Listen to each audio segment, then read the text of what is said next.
Hey guys, welcome to the balcony again. Slightly different angle this time.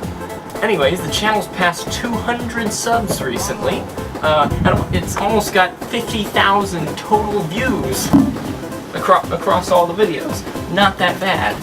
And mostly thanks to the scramjet videos, and they make up almost 80% of that. You have a favorite rocket engine? So let's celebrate me making all this and you guys watching it with a random facts video. Ready your brains, dorks.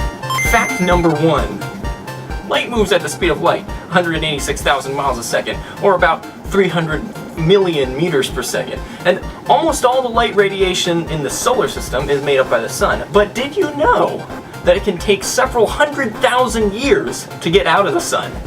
After they're made in the core of the sun through fusion, photons bounce around in the incredibly dense interior until, by chance, and with a little help of the dynamics of the radiative and convective layers of the sun pushing it outward, a photon can finally break free of the sun and shoot out, and 8 minutes later, it can ultimately land in the eye of some dumb kid looking at the sun. Fact. Fact number 2. The SR-71 Blackbird is really impressive. It went really fast, at least Mach 3. Well, you know what's even more impressive than just going Mach 3? Scramjets. Doing it and being big enough to carry a nuclear bomb. That's what the ill-fated North American XB-70 Valkyrie could do back in the 60s.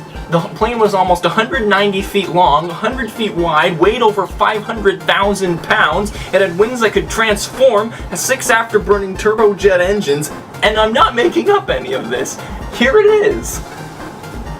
Unfortunately, when it went Mach 3, like the Blackbird, its airframe would get stretched and warped from the heat and stress, which meant after every one of those flights where it would go Mach 3, its paint would peel off like it had been through like a sand tornado or something. And the plane was never used as a bomber for 2 reasons. 1, the US never used nuclear bombs on any other country after World War II. Except ourselves. Did that a lot, I guess. But more importantly, too, rocket technology made bombers obsolete as a delivery method for nukes in any event, and the US increasingly began to rely on ICBMs instead of bombers for its nuclear strategy as the Cold War went on. And the Russians did the same, which also meant that the Russians developed missiles that could shoot down the XB-70 Valkyrie. It wasn't stealthy like the old Blackbird. Fact! Anyways, that was a long one. Let's do 2 more. Fact 3.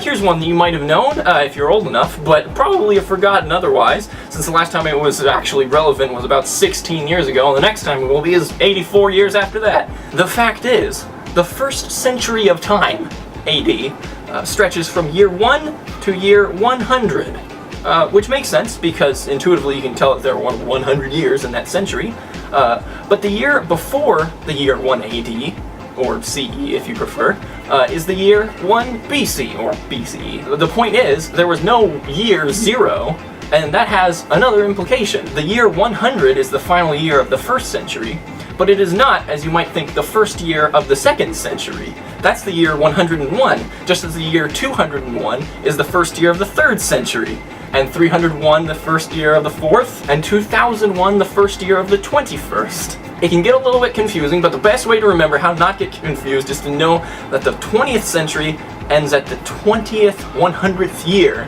the 19th century ends at the 19th 100th year, the 18th at the 1800th, and so on before and beyond. The 21st century ends at the 21st 100th year, 2100.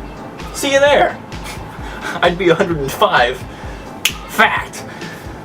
Alright, last fun random fact. Fact number 4. Have you ever killed a spider? I have, in fact, recently just decided to kill every spider that I happen to find in my room.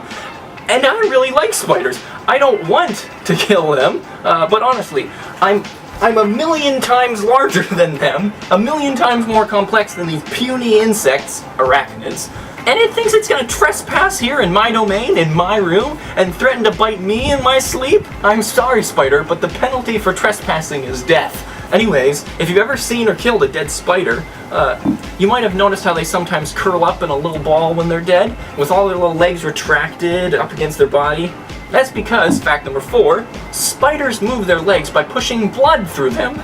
As if they couldn't get any creepier. Spiders increase the pressure of their blood to extend their legs, and then they use tiny little muscles to retract them. In other words, spiders are all biceps and hamstrings and no triceps or quads. When you kill or puncture a spider, they no longer can maintain the pressure needed to extend their legs, which causes them to go up in that curled little position that you see them. Rippin' spaghetti, never forgetty, spider. Alright, speaking of dying, this is the end of this video. Thanks again for watching, guys. It means a lot to me personally that you're here. Now get out of here before an XB-70 Valkyrie blocks out the sun in the year 2100 and a spider dies. This video's done.